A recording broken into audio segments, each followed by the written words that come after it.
Good morning class. बच्चों, science में हम लोग लेसन बल एवं गति के नियम पढ़ रहे हैं और पिछली क्लास में इस लेसन में आपको संवेग का मात्रक और न्यूटन का गति विषयक द्वितीय नियम के बारे में बताया था। उसी क्रम में आज हम लोग आगे न्यूटन का गति विषयक तृतीय नियम पढ़ेंगे। तो न्यूटन का गति विषयक तृतीय नियम दो वस्तुओं के बीच लगने की प्रक्रिया को स्पष्ट करता है। इस नियम के अनुसार जब कोई वस्तु किसी दूसरी वस्तु पर बल लगाती है तो दूसरी वस्तु भी पहली वस्तु पर उतना ही बल विपरीत दिशा में लगाती है। पहली वस्तु द्वारा लगाए गए बल को क्रियात्मक बल अथवा क्रिया कहते हैं और दूसरी वस्तु द्वारा लगाए गए बल को प्रतिक्रिया या प्रतिक्रियात्मक बल इसे कहते हैं। तो बल लगाने की प्रक्रिया सदा दो वस्तुओं के बीच होती है। एक वस्तु वह जो बल लगाती है तथा दूसरी वह जिस पर बल लगाया जाता है। केवल एक वस्तु न तो बल लगा सकती है और न ही उस पर कोई बाह्य बल लग सकता है। तो इन दो बलों में से एक बल को क्रिया और दूसरे को प्रतिक्रिया कहते हैं। तो अतः इस नियम को क्रिया प्रतिक्रिया का नियम भी कहते हैं। तो इसके अनुसार प्रत्येक क्रिया की उसके बराबर परंतु विपरीत दिशा में प्रतिक्रिया होती है। तो ये न्यूटन का गति विषयक तृतीय नियम है। अब इसमें कुछ एग्जाम्पल देखिए। इसमें एग्जाम्पल देखिएगा। क्रिया तथा प्रतिक्रिया बल जो है समान तथा विपरीत होते हैं। तो ये स्प्रिंग बैलेंस है, इसको देखिएगा। तो माना कि दो स्प्रिंग तुलाएं हैं, एक दूसरे से जुड़ी हैं, ये आपस में एक दूसरे से जुड़ी हैं यहाँ पे। और तुला जो है बी, ये बी है और ये ए है। तुला बी का स्थिर सिरा दीवार से जुड़ा हुआ है, ये दीवार है, इससे जुड़ा है। जबकि तुला ए जो है, इसका तुला जो है ये एक सिरे पर बल लगाया जा रहा है। ये देखिए, यहाँ से हाथ से पकड़ा हुआ है, इस पर बल लग रहा है। तो हम देखते हैं कि दोनों तुलाएं एक ही मान को दर्शाती हैं, अर्थात तुला ए के द्वारा तुला बी पर जो लगाया गया बल है वो तुला बी के द्वारा तुला ए पर लगाए गए बल के परिमाण में समान है, परंतु इन दोनों बलों की दिशाएं जो हैं वो परस्पर विपरीत होती हैं। तो इन दोनों बलों में से कोई एक बल क्रिया और दूसरा बल जो है वो प्रतिक्रिया कहलाता है। तो गति के नियम को जो होता है ये तृतीय नियम को व्यक्त करता है। तो किसी भी क्रिया के लिए ठीक उसके समान किंतु विपरीत दिशा में प्रतिक्रिया होती है। तो क्रिया और प्रतिक्रिया बल सदैव अलग अलग वस्तुओं पर एक साथ कार्य करते हैं। दूसरा एग्जाम्पल देखिए।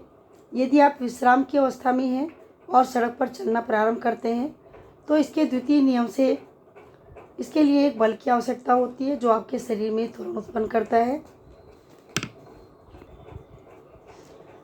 ये देखिए यहाँ पर चित्र में पृथ्वी पर चलने पर क्रिया का हुआ बल जो है, तो मनुष्य के द्वारा पृथ्वी पर चलने में जब हम पृथ्वी पर चलते हैं तो हम पैर से पृथ्वी को पीछे की ओर को धकेलते हैं। तो ये क्रिया बल है। इसके परिणाम स्वरूप पृथ्वी द्वारा हमारे पैर पर प्रतिक्रिया बल विपरीत दिशा में कार्य करता है, जिससे हम आगे की ओर को चल पाते हैं। तो इसी तरह से फिसलने वाले फर्श या बर्फ़ होती है उस पर घर्षण बल बहुत कम होता है, अतः हम पीछे की ओर को क्रिया बल जो होता है उस पर नहीं लगा पाते, जिसके कारण हमें चलने के लिए प्रतिक्रिया बल जो है वो नहीं मिल पाता और हमें चलने में कठिनाई होती है। उसमें और एग्जाम्पल देखिए। गोली छूटने पर बंदूक पीछे की ओर को गति करती है। तो बंदूक से जब गोली छोड़ी जाती है तो बंदूक के द्वारा गोली पर आगे की ओर जो बल लगता है उसे क्रिया कहते हैं।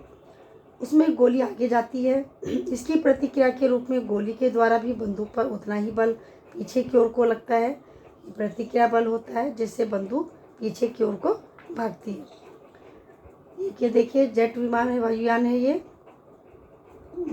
तो जेट वायुयान तथा रॉकेट की गति में, तो जेट वायुयान या रॉकेट के इंजन में ईंधन के जब जलता है, ईंधन के जलने में बहुत अधिक मात्रा में गर्म गैसें जो होती हैं वो उत्पन्न होती हैं, जो इंजन के पीछे छिद्र बना होता है इसे तीव्र वेग से बाहर निकल रही हैं। ये तो तीव्र वेग से बाहर निकलती हैं। जितना बल इंजन के द्वारा गैसों पर पीछे की ओर लगाया जाता है उतना ही बल गैसें जो होती हैं इंजन पर आगे की ओर को लगाती हैं, जिससे यान या रॉकेट जो होता है वो आगे की ओर को बढ़ता है। एग्जाम्पल देखिए, घोड़े के द्वारा गाड़ी को खींचना। तो घोड़ा गाड़ी को खींचते समय अपनी पिछली टांगों की टाप के द्वारा पृथ्वी को पीछे की ओर को धकेलता है। तो ये क्रिया है, और इस क्रिया के विपरीत उतना ही प्रतिक्रिया बल पृथ्वी के द्वारा घोड़े पर लगता है। इसी कारण घोड़ा गाड़ी जो होती है वो आगे को बढ़ती है। क्वेश्चन ये फिर है, उदाहरण, नाव से उतरने पर जो होता है पानी में पीछे की ओर को भागती है ये। तो हम देखते हैं कि यदि नदी के किनारे हम नाव से कूदकर ज़मीन पर उतरते हैं आगे की ओर, तो इसमें हम देखते हैं कि नाव को पीछे की ओर को दबाते हैं उसको। तो इस क्रिया में बल के कारण नाव जो होती है वो पीछे को भागती है, परंतु नाव के द्वारा बराबर व विपरीत बल जो होता है मनुष्य पर लगता है, जिससे वह जो होता है आगे को कूद जाता है। तो ये जो एग्जाम्पल है ये सब न्यूटन की गति विषयक तृतीय नियम के एग्जाम्पल हैं। और यहाँ पर देखिए जो एक क्रियाकलाप है, ये चित्र में 2 बच्चे बने हुए हैं। तो 2 बच्चों को पहिए की गाड़ी है, ये गाड़ी पे खड़ा हो गए हैं ये यहाँ पर, और उन्हें बालू से भरा हुआ ये थैला जो है उनको या कोई वस्तु जो है दे दी जाती है। अब उन्हें जो होता है, अब इनको आपस में एक दूसरे को लपकने के लिए जो होता है कहा जाता है, और इस तरह से ये खेल खेलते हैं। तो बालू के थैलों को फेंकने के कारण उसमें से जो प्रत्येक जो दोनों जो बच्चे हैं इनको तात्क्षणिक बल का अनुभव होता है। तो गाड़ी के पहिए पर कोई सफ़ेद रेखा हम खींच दें, जो ये पहिए हैं पे सफ़ेद रेखा खींच दें, ताकि जब ये दोनों बच्चे थैलों को फेंकें तो गाड़ी का जो गति का अवलोकन है वो किया जा सके। तो अब इन दोनों बच्चों को किसी गाड़ी पे ये देखिए खड़े कर दिए हैं, और एक दूसरे बच्चे को दूसरी गाड़ी पर खड़ा कर दिया है। और यहाँ पे गति के द्वितीय नियम को जो है के अनुसार जो है यहाँ पे हम देखते हैं कि इस अवस्था में ये जब बल इस पे लगाते हैं तो अलग अलग त्वरण जो होता है वो उत्पन्न होता है। तो बालू के थैलों को फेंकते समय जो क्रिया होती है, तो क्रिया के कारण जो होता है उनमें से प्रत्येक को तात्क्षणिक प्रतिक्रिया का अनुभव होता है। और 2 बच्चों को किसी एक गाड़ी पर अगर खड़ा कर दें और तथा अन्य को दूसरे जो है गाड़ी पे खड़ा कर दें, तो यहाँ पे गति के द्वितीय नियम के अनुसार हम देख सकते हैं कि इस अवस्था में यह बल जो है अलग अलग त्वरण उत्पन्न करता है। तो ये गति के द्वितीय नियम को जो होता है ये प्रदर्शित करता है।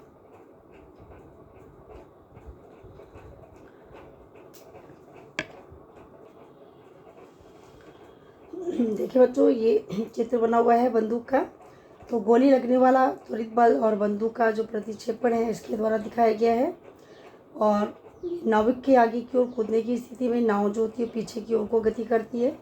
तो ये दोनों जो है चित्रों के द्वारा ये एग्जाम्पल जो आपको बताया गया है। तो बंदूक से गोली छोड़ने की अवस्था में बंदूक के द्वारा गोली पर आगे की ओर जो एक बल लगता है, तो गोली भी जो होती है बंदूक पर एक समान परंतु विपरीत दिशा में बल लगाती है, जिससे बंदूक जो होती है वो पीछे की ओर को प्रतिक्षेपित होती है। क्योंकि बंदूक का द्रव्यमान गोली के द्रव्यमान से बहुत अधिक होता है, इसलिए बंदूक का त्वरण जो है वो गोली के त्वरण से काफ़ी कम होता है। उसी तरह ये नाविक है, तो नाविक के द्वारा नाव से आगे की ओर कूदने की स्थिति में भी गति के तीसरे नियम को ये प्रदर्शित करता है।